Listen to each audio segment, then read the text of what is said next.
এই সংগঠনের মাধ্যমে আমরা এমন একটা ব্যবসা করি যে ব্যবসায় বিভিন্ন বিধিনিষেধ আরোপের মাধ্যমে আমরা সরকারি সম্পদ, সার, কীটনাশক বিভিন্ন কোম্পানি থেকে সংগ্রহ করি।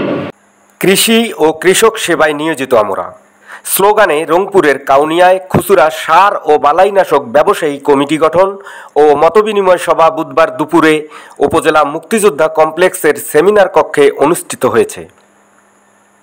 অধিবেশনের প্রথমে কাউনিয়া উপজেলা সার ও বালাইনাশক ব্যবসায়ী কমিটির আহ্বায়ক বিশিষ্ট ব্যবসায়ী মেনাজউদ্দিনের সভাপতিত্বে এবং কমিটির সিনিয়র যুগ্ম আহ্বায়ক তকিপলহাটের সার ও বালাইনাশক ব্যবসায়ী জিয়াউর রহমান জিয়ার সঞ্চালনায় মতবিনিময় সভায় সার ও বালাইনাশক ব্যবসায়ীদের মধ্যে বক্তব্য দেন কুরসা ইউনিয়নের জমশের আলী ভূঁইয়া লিপন, হারাগাছ ইউনিয়নের জিল্লুর রহমান, শহীদবাগ ইউনিয়নের নুরুন্নবী ও জাহিদুল ইসলাম জসিম, টেপামধুপুর ইউনিয়নের মোস্তাফিজুর রহমান, বালাপাড়া ইউনিয়নের আনোয়ার হোসেন সহ অনেকে।